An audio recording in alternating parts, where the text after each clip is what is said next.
Evening, good evening, and greetings, everybody. I want to just welcome you out because tonight is our first in our 5 part series of quality of life. And this, let me get all situated. This is a new series because life just gets so overwhelming sometimes. And I wanted you to really have something that you can kind of sink your teeth into this month. Now, it is March, and March is Women's History Month, which means that historically, we have been creating things from the beginning of time. And somebody decided that it was finally time to acknowledge women and make sure that we kind of got our just due. Now, when it comes to this month, I like to think about all of the people who have probably helped you along your career, the people who have helped you along your life, the people that are special to you. And what I come across all the time is that a lot of times certain women may not feel like they're special to themselves. Now, I don't know where you got that from, but I'm here to tell you that when we look at, or I specifically look at quality of life, what I like to think about is what is it that really makes you happy? What is it that also makes you money?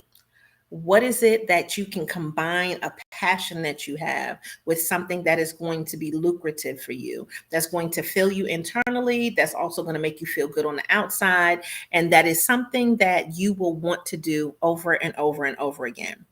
And when I look at quality of life, I want you to understand a couple of things. I don't think that it is just where you live, how you live, even though I think that that's important. But I also think it is you being appreciative of now and you also setting goals for what you want to do in the future.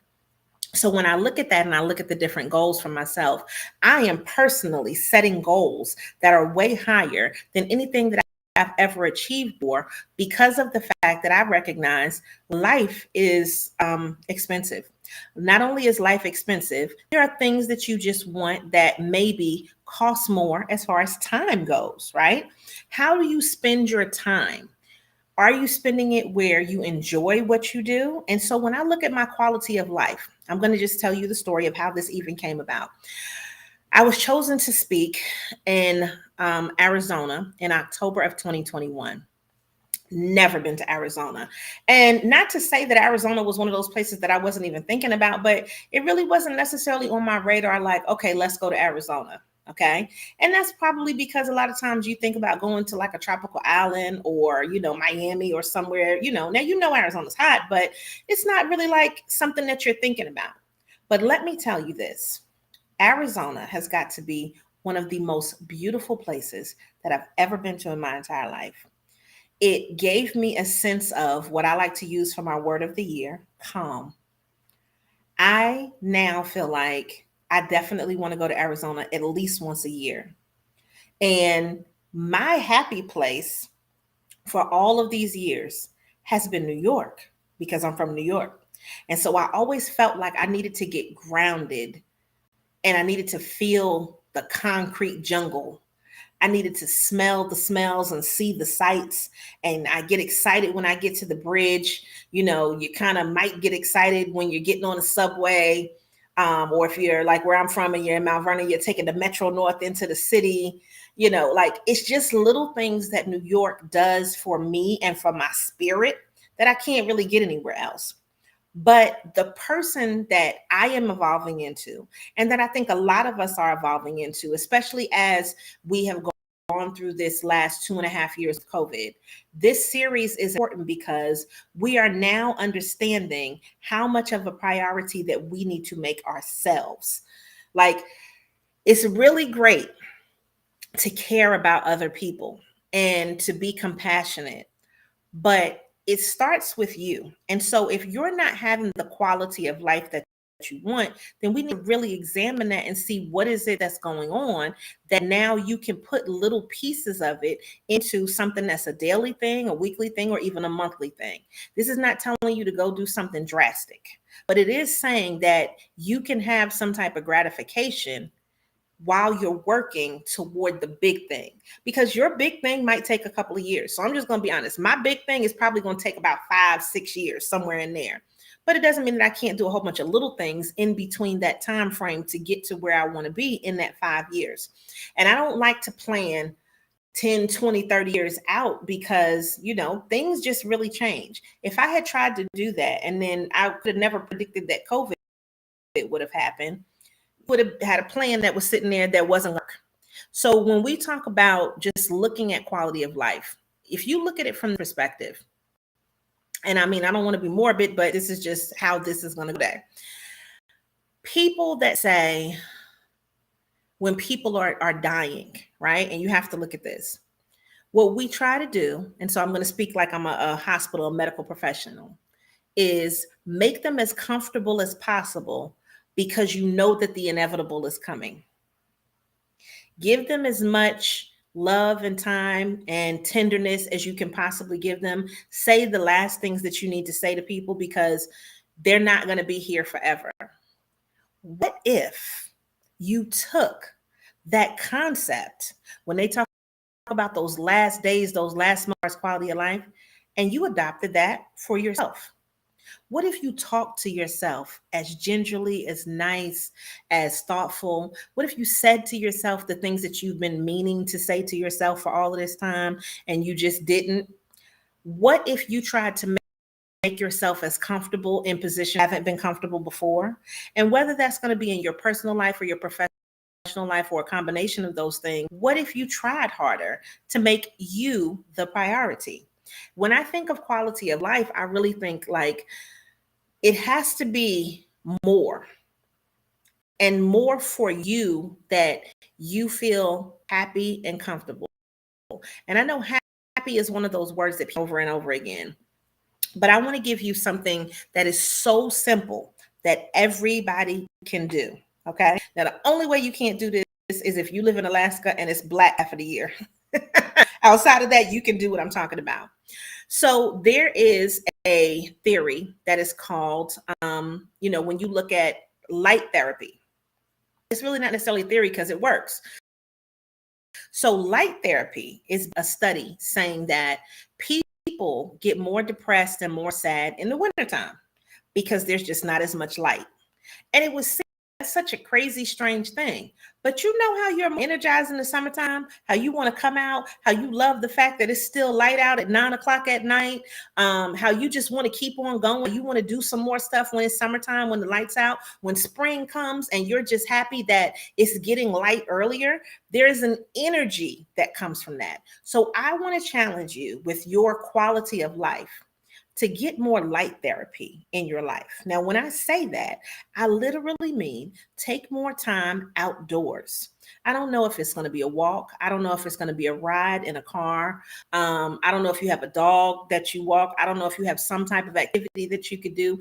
Even if you just sit outside on a porch in a piece of grass, the light therapy is something that will definitely help you to be a better person because that energy that comes in, you will then be able to radiate that energy back out because you'll feel better. So what light therapy does for you is it increases memory, right? So you'll be able to remember things better. And these are just some things that they're saying that happen with light therapy. In addition to that, you get more ideas. And a lot of times people are a lot more creative because now they've been out and then they think about what they want to do. And then it sparks other ideas and it gives them that insight where it's like, now I think I can do something else, right? So these are just some things. And it can also help as far as with health benefits, specifically if you're going to do things like walking and things that are going to include activity inside of that light therapy. So being one with nature, going outside, embracing what you know you already are while preparing for who you are going to become is a quality of life that no one else can give you. Nobody can make you love you right now and accept you for who you are. Now, other people can do that and they can love you for who you are and accept you, but it's you. Once you do that and you really say, I really like me. I really feel like I still have place for improvement, but I'm cool with me. Once you get to that point and then you really start to see, do I like what I have now? Is there something more that I could do? Is there something better that I want? Is there some place that I want to go? Is there something that I've never seen? Is there some goal that I have not set for myself that I need to go ahead and do that? Now, let me tell you what happens. and I wrote an article on Medium about FOGO, fear of going out, because I really did have a true fear of like being around a whole bunch of people, and I still don't want to be around a whole bunch of people. So I thought about that, and I'm just like, I am an extrovert. I cannot possibly spend the rest of my life not going out and not being around people, because that in a way is my light therapy. Like being around people is how I function better. Now I've been able to maintain that, but it still means like there are things that I want to do, places that I want to go, and I don't want to be fearful of going out. So there's the other one when you say FOMO, which is fear of missing out. These are people that want to be at everything. And I used to be a FOMO, like, let me be here, let me go this, let me see this. Now I'm not doing that as much. So part of my quality of life is being selective about the things that I spend as far as my money and my time and my energy. And so I want to suggest to you that with your quality of life, that if you've been in either one of these situations or you're in them currently, is that you can't just be by yourself all the time. You are going to have to go out at some point in time, but for the quality of what you want. What if the experience costs more than you're used to paying for? I'm going to need you to spend that money so you can have that great experience. What if, you something used to be free and now they're charging for it? I'm going to need you to spend that money. What if it's further away because it's not happening now and you have to drive? You need to do that so that way you get to still experience things and you have the quality that you want. There are things that you used to do that are no longer to the standards that you have now. And you've realized, oh, shoot, God, I used to do such and such. It's not time for you to do that anymore. That time has passed. And now it's time for you to find on the new quality that is going to make you happy for who you are now. We have all changed. None of us has stayed the same. As much as people would like to think that they have and things haven't affected them, stop lying to yourself and understand that you have changed. And the things that you want now, the quality that you want in your life will shift or has already shifted. And now you need to build that up for yourself. So even when I have quality of life, like in the beverage choices that I make, like it's certain waters, I'm like, I'm not drinking that water. That water tastes like taps, and not taps with a Z on the end. Like, I don't want to drink that water, right? It's certain things that now you'll say, no, I'm just not going to do that. Certain restaurants, right? So we're having this conversation. We're talking about, do you remember back in the day when you were a kid, right? And this is going to be contingent upon how old you are. But Burger King used to be the bomb. You used to think, first of all, McDonald's was it, right? McDonald's was the thing. Then Burger King came through and crushed the game with those grill marks on it. And it tasted like a cookout, right? But then you move to different places, you taste different things, and I'm not messing with no Burger King burgers or McDonald's burgers anymore, right? And then some people, we don't even eat beef like that. You have to make those decisions and those distinctions as to what the quality is that you want in your life now. But let me tell you where the secret is in this. Y'all ready for the secret? I think you're ready for the secret. If you're ready for the secret, go ahead and type me and let me know you're ready for the secret. This is the secret.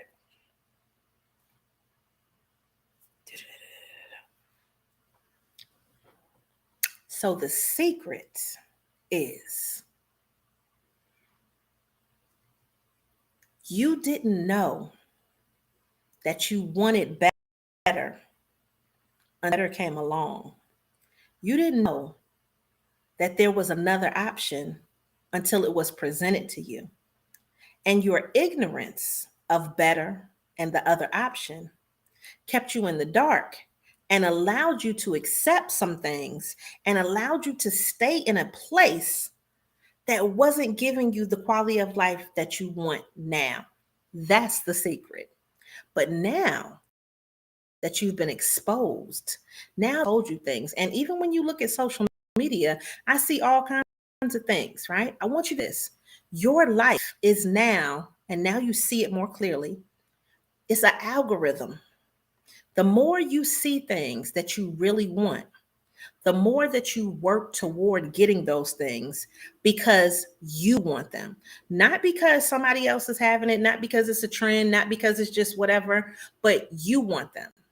And you don't want to go somewhere just because somebody else went there and you want to stay in the exact same place, which you might, but I'm just saying, You want that experience. And you're realizing now that you deserve to have a better quality of life. But it wasn't until you were exposed, because you didn't know. You didn't know there was better out there. You didn't know there was an alternative out there. You didn't know there was something else that was comparable or just better. Now that you know, you can't go back in the box, right? So now that I know Burger King and McDonald's burgers are trash, I don't mess with those. I don't even think about it. Like if I went to either one of those places, that's not even an option for me to order. But it used to be, 30, 40 years ago. Now you want to go to places that suit your palate, right? Now the things that you want probably cost more.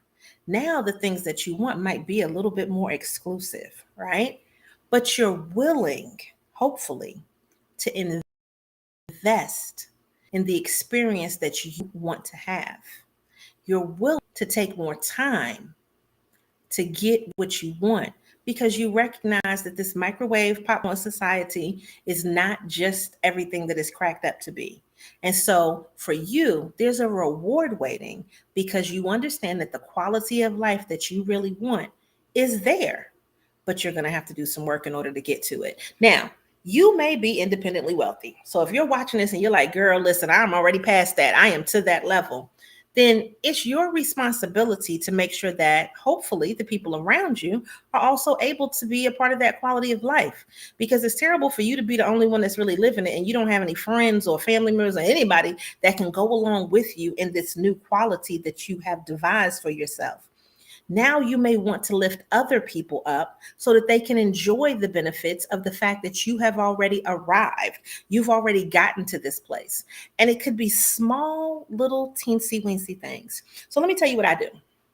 What I like to do is I like to introduce myself to new things. I like to try something that I've never tried before. I like to watch reviews and see what else I can do. I like to find out, okay, well, where else can I go? I watch Netflix shows that show me places and vacation destinations. And there's some places I never even thought about going, but I see it and I'm like, I could see myself there. So I want to give you something simple that you can do starting now, and you can start to see yourself in that life that you want. All right. Because it's about you being able to do visualization. So I've already given you the task of light therapy. Your next task is visualizing yourself in those places and having those things that you want. Now, what I do, where's my phone at? Oh, goodness. It's up here. Okay. Come on, phone. Is I go on my Instagram because that's what I'm using most of the time. I have two different ways to do this. I go on my Instagram, and when I see something that I like, I save it. And I create different little, things to save. Where's my little save stuff? Okay. And I create categories. So when you go into the Instagram, I already have my little categories of things that I'm interested in. I have goals inside of here.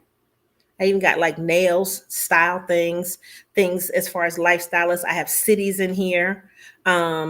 I have different locations, things that I would like to do, like in a certain life. I have charcuterie in here, of course.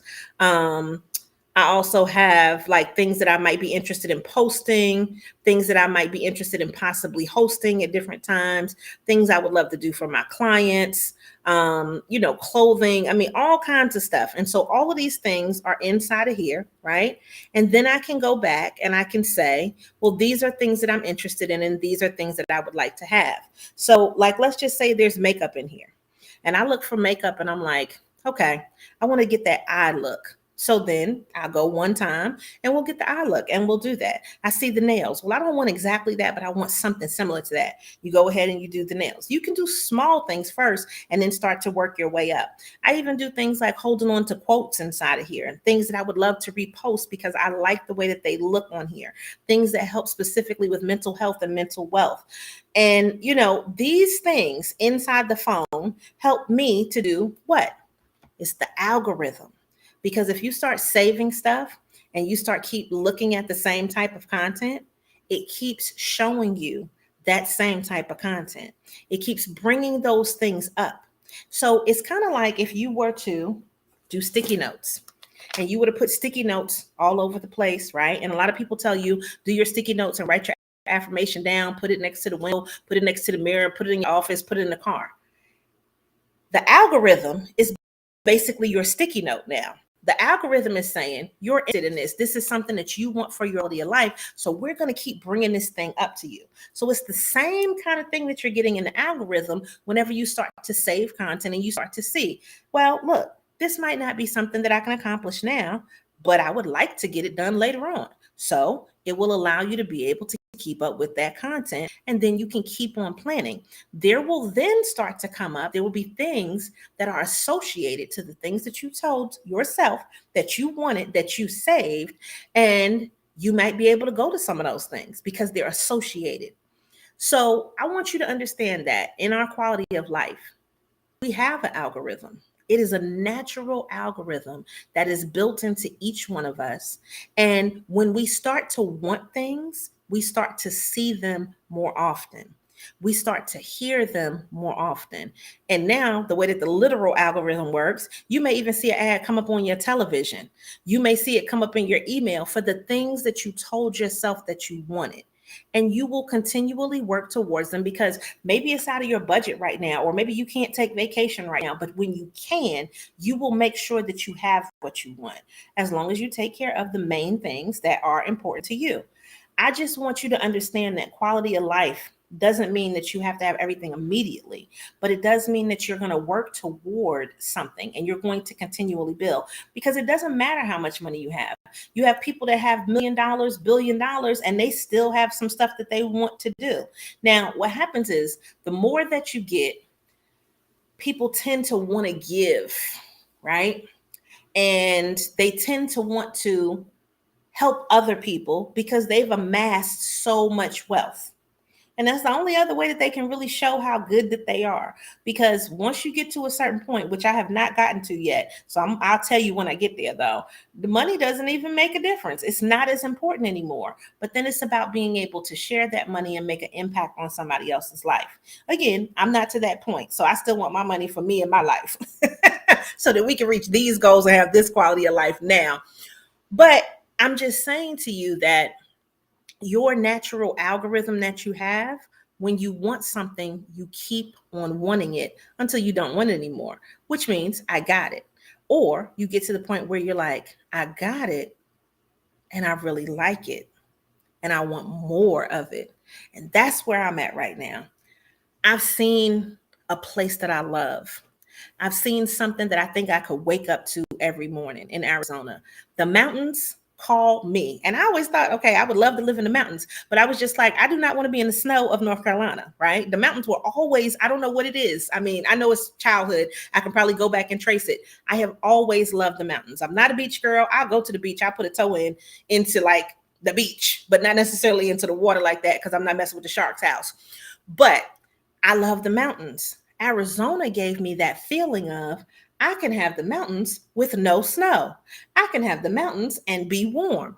And it was just so clean and it was just so beautiful. And I could see what Arizona provided for me. So you'll see how this whole story wraps up. Light therapy. It gave me light therapy every day that I woke up. It made me want to be outside and want to see more. It made me feel like this algorithm, in order for you to live in a certain place and have the lifestyle that you want, that you had to achieve more. And nobody was forcing you to make these decisions. You're making these decisions because your algorithm is telling you, I want a better quality of life. I want to do some more stuff, right? I want some things. I want to go some places. I want to see some stuff. And that to me is where we really start to say, it's not necessarily being materialistic. It is just, I want experiences. And part of those experiences could involve material things, right? So you have to look at how you're going to manipulate your algorithm. Because in manipulating your algorithm, if you do what I'm saying, you will keep seeing it. And the thing is, the stuff that you want shouldn't make you feel bad for wanting it. You shouldn't feel like, Oh, I'm never going to get it. No, if you keep working toward what you want, you will get the things that you want. But you're going to have to do the work. You're going to have to put it in so that you can get it on. Okay. Put it in so you can get it on. Let me say it one more time. Put it in so you can get it on. And that's where you're at. Like, you're to this point now where you've realized it's some stuff that you just don't want to do anymore. Some things you just don't like. So now let's make a plan to get from where we're at. Let's manipulate our algorithm and let's make the choices so that this way we can say, we know what we want. Now let's start to get there. So what we're going to do over these next 4 weeks, because this is our first one, is we're going to go ahead and start working on kind of how we do that. All right. And this whole series is free. Okay. Because God be blessing me. He be telling me do this. And when he tell me do some things for free, I do it. When he tell me to charge some people, I charge them. Okay. But let me tell you what's going to happen. Our last session, and I know this is about to be groundbreaking news, is going to be in person. And I know y'all are like, oh my God, the girl has not come out. She has not come out. But our last session is going to be March 31st. It is going to be downtown Greensboro, and it will be an in-person session at Fiberspace, which is at 227 South Elm Street. And it is $35 to attend per person, or $60 for 2 people. You will expect to get some lovely nibbles, because y'all know we get the girl eats, right? You will get some wonderful sips out there. We will have some live activation things for you to do. And we will do our live stream like we're doing tonight, except you will be a part of the audience. Okay. So if you don't live in this area, you can't come to this area, then you can still be on the live stream that evening. But if you live here and you want to be a part of this and you want to experience this and be around other people who are also about this life, about, hacking their algorithm, manipulating their algorithm, and getting the things that they want, trust me, the people that come to our events, forgive it to the people, are always driven people that you can connect with and that help you grow your business. Always. 100% of the time. It's never an event where it's not somebody there that can help you do something. So I suggest that you come out, because it's going to be some amazing people in the room. We always take photos. And in addition to that, let me just tell you, the dress code is razzle dazzle chic. So we want you to come and put on your clothes and have a great evening. And it's not going to be long. Okay. So it's from 7 to 9. So you don't have to be out all day, all night. You can come, eat, drink, be merry. This is not dinner though. So let me just assure you of that. This is nice little nibbles. All right. But you won't go home hungry. So I want to be able to help you feed your mind, your body, and your soul. And that's what we're going to do that evening. And that'll be our final installation of quality of life for the month. But join us every Thursday this month at 8 p.m. And we're going to be building on what we talked about tonight. Now, if you're watching this on the replay, then please go ahead and share it with somebody else and go get your tickets. Now, you can go to giveittothepeople.com and you'll be able to go on our site and you'll be able to click and you'll be able to register and get your tickets. So it's giveittothepeople.com, spelled out properly. And then you can get your tickets now. And mind you, will stop being for sale the 2 days before the event, because some special things that we want to make sure that we have for all of our guests. And in addition to that, it is limited. And don't play around, because we don't play games. You still do have to either be immunized or you will have to have a negative COVID test. North Carolina is playing with your life out here, talking about you don't need certain things. And I'm fine with that as far as, how they're going to do the mask mandate and all of that. But I'm just saying to you, you cannot come if you are not immunized or you do not have a negative test, because nobody is trying to get the vid. Part of our quality of life is making sure that we are healthy, wealthy, and successful. And if we get the vid, that's not a part of the healthy part. So we want to keep everybody feeling safe. So I hope that you'll join us every Thursday this month, and then definitely on the 31st when we do our live in-person event of quality of life. So make sure that you do that you always show up and show out, and that you continue to give it to the people, because you know that we will. Make sure you sign up for our email newsletter. Make sure you check our page. You come to our webinars, any of these things that we're having. But we're having another micro gathering, and this one is actually our first one of the year. So we want to see your face in the place. And don't forget, razzle dazzle chic is definitely the dress code. So if you've been missing that in-person interaction and you also want to be a part of this conversation in real life, then what you're going to do is you're going to join us on March 31st and